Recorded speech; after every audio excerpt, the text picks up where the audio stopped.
Mon homonyme à moi, M. Yankoba Alfousseni Sonko,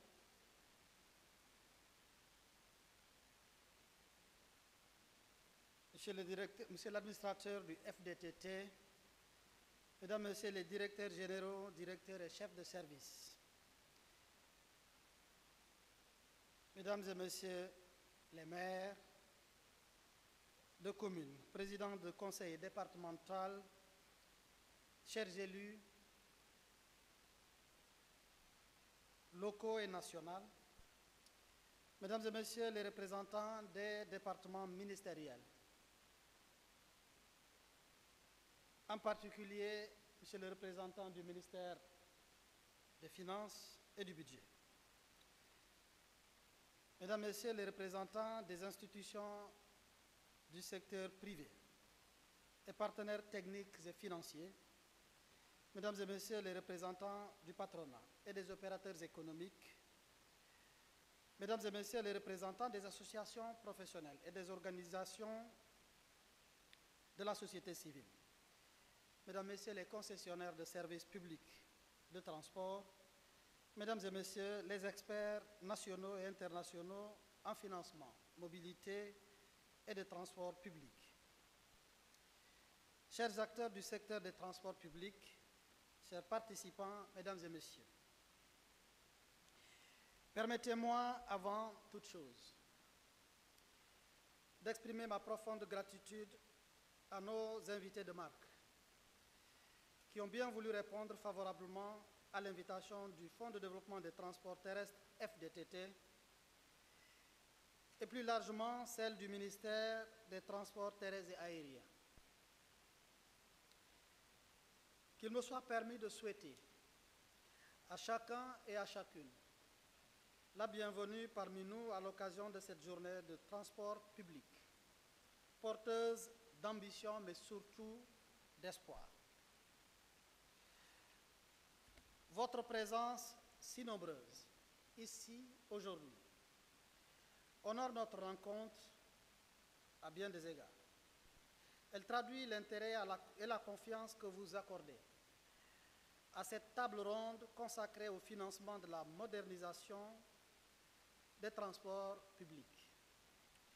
Je voudrais à cet effet vous adresser mes remerciements les plus appuyés.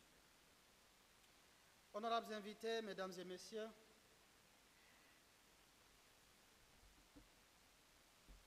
il y a un an, jour pour jour, le ministère des Infrastructures des Transports terrestres et aériens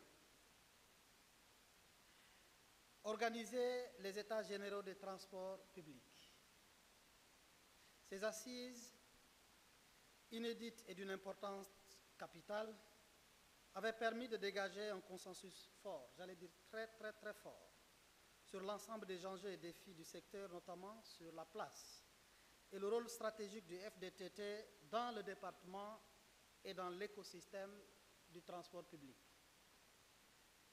Parmi les nombreuses recommandations issues des conclusions des États généraux des transports publics, celles relatives au financement et à la modernisation des transports publics occupaient une place de choix.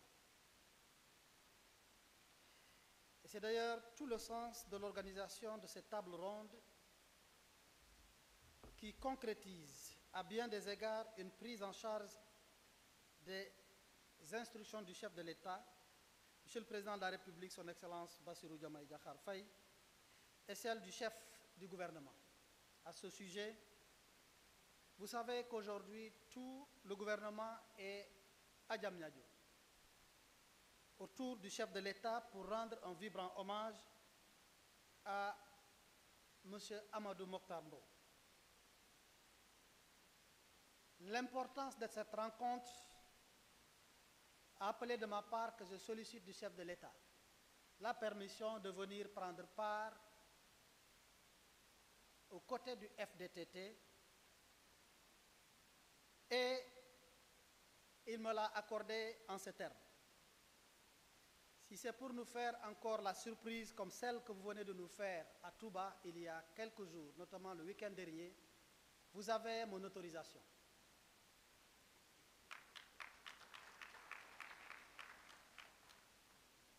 Je vois Bara applaudir, mais je pense que le défi doit être sur vos épaules.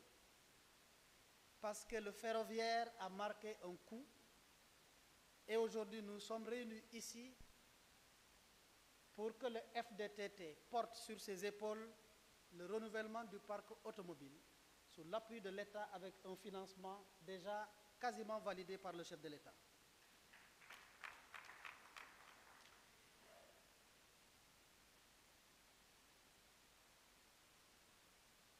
J'ai donc le plaisir de rappeler ici que sur les deux priorités principalement relevées à l'issue de ces assises, notamment les États généraux des transports publics, il s'agit d'optimiser les dispositifs de mécanismes de financement existants, mais également de trouver de nouvelles pistes de financement du secteur. Honorables invités, mesdames et messieurs, vous constaterez avec moi que les recommandations issues des assises, notamment les États généraux des transports publics, traduisent avec cohérence la problématique de cette journée de réflexion, dont le thème est « Financement des transports publics. Quelles solutions innovantes et durables pour accompagner la modernisation du secteur ?» Il ne s'agit pas de faire des États généraux bis. Il ne s'agit pas de revenir sur ce qui a été déjà dit lors des États généraux. Il s'agit de travailler à mettre en concrétisation, en opérationnalisation, ce qui a été retenu et qui a eu un fort taux de consensus lors des États généraux. C'est pourquoi il me paraît important de rappeler que par la loi 2020-25 du 3 juillet 2020 portant création et orientation des transports terrestres, que le FDTT a vu le jour. Le FDTT qui se veut un mécanisme de financement dont le but est de corriger les insuffisances constatées dans la mobilisation des ressources et le financement du système de transport public. Le thème que vous avez choisi pour en faire un prétexte, pour dialoguer, pour faire dans ce qu'on appelle le dialogue de gestion avec les acteurs clés, me paraît très, très pertinent.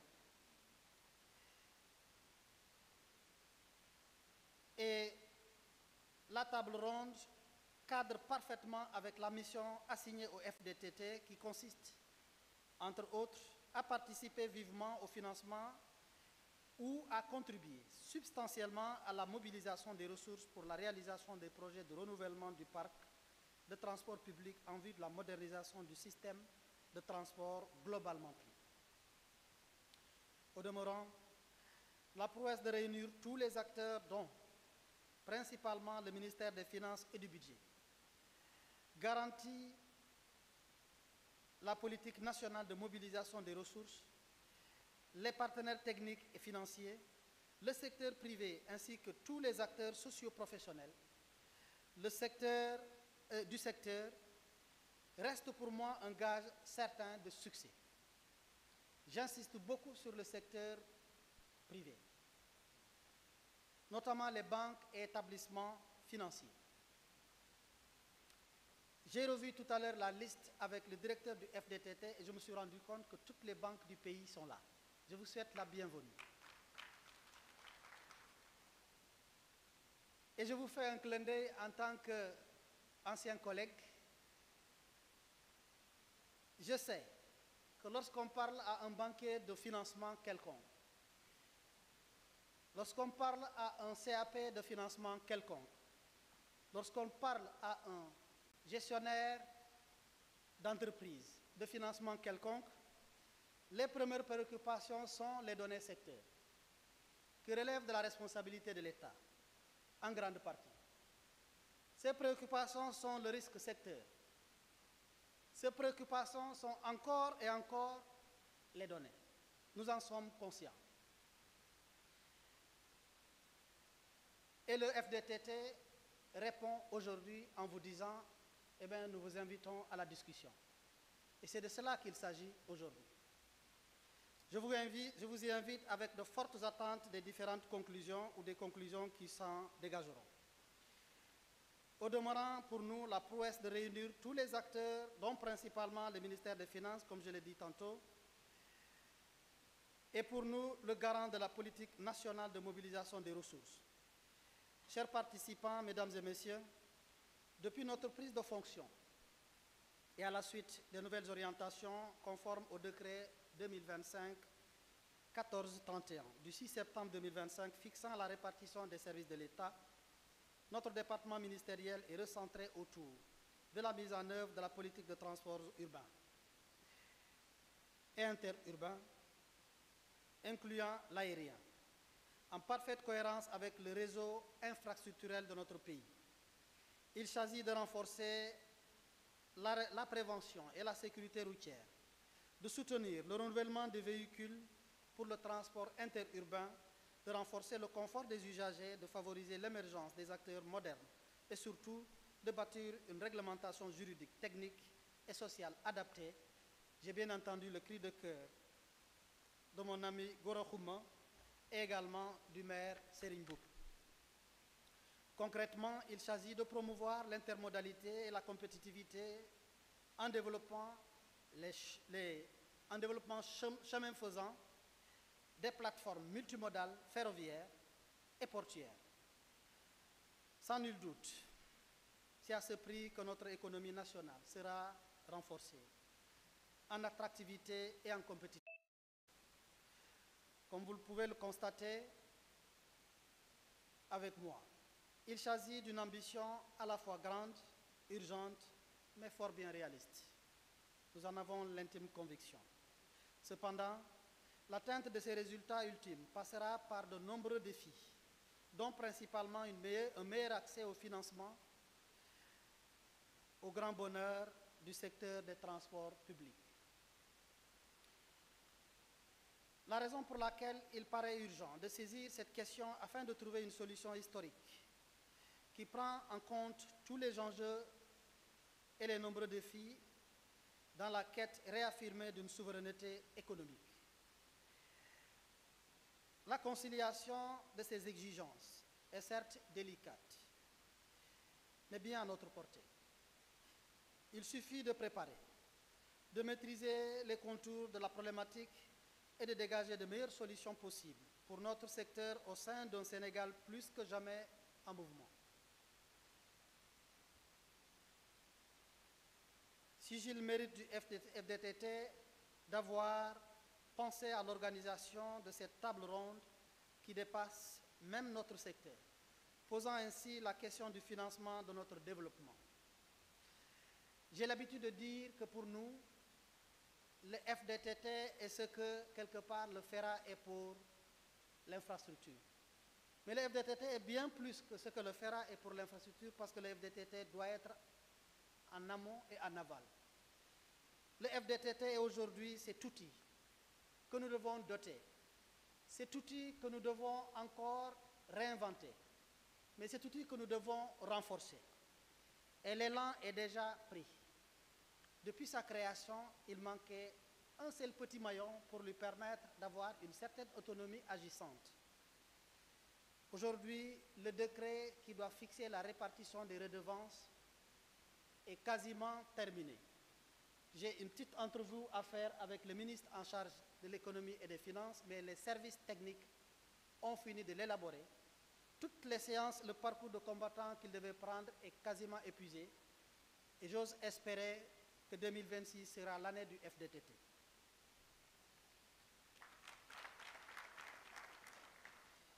Voilà pourquoi j'adresse mes chaleureuses félicitations au FDTT à travers lui, son administrateur, M. Barasso, un jeune à qui le chef de l'État a confié une si noble mission, mais qui a montré qu'il peut bien faire et qu'il peut aller au-delà des objectifs qui lui sont fixés.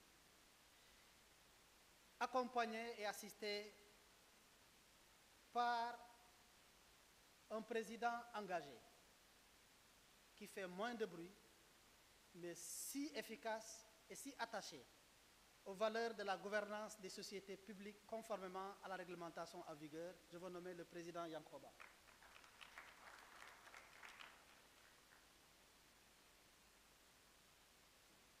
À travers cela, je rappelle que le FDTT ambitionne véritablement de financer le système de transport public et au-delà le modèle inspirant d'investissement dans l'agenda national de transformation si cher au chef de l'État et au gouvernement. Mesdames et messieurs, honorables invités, aujourd'hui, je vous invite à aller au fond des choses, dans vos discussions, dans vos débats. Je vous invite surtout, vous, côté FDTT, à être à l'écoute des financiers, qui devront certainement vous dire un certain nombre de contraintes. Mais de qui j'attends particulièrement qu'il se positionne comme force de proposition pour que ces leviers et ces obstacles soient derrière nous. Je vous invite donc à poser les problématiques sur tous les angles et à échanger en profondeur afin de trouver les solutions durables et adaptées à notre temps. Trouver ensemble des solutions pérennes à la modernisation de notre système de transport, car c'est aussi cette condition essentielle de notre développement et la transformation systémique qui l'impulse sera réalisée au plus vite. Je reste convaincu que les résultats des travaux de cette journée permettront au FDTT et au MITA de trouver des solutions innovantes et durables à la lancinante question du financement. Un financement qui devra prendre en compte ce qu'on appelle les structures formalisées, mais un financement qui doit prendre en compte un secteur dont le caractère informel ou dit informel est si élevé. La mise en pratique des recommandations concrètes et opérationnelles qui seront issues de cette table ronde permettra de trouver des solutions de financement nécessaires à une mobilité moderne, inclusive, sécurisée et accessible à tous. Je vous souhaite d'excellents travaux et vous remercie pour votre aimable attention.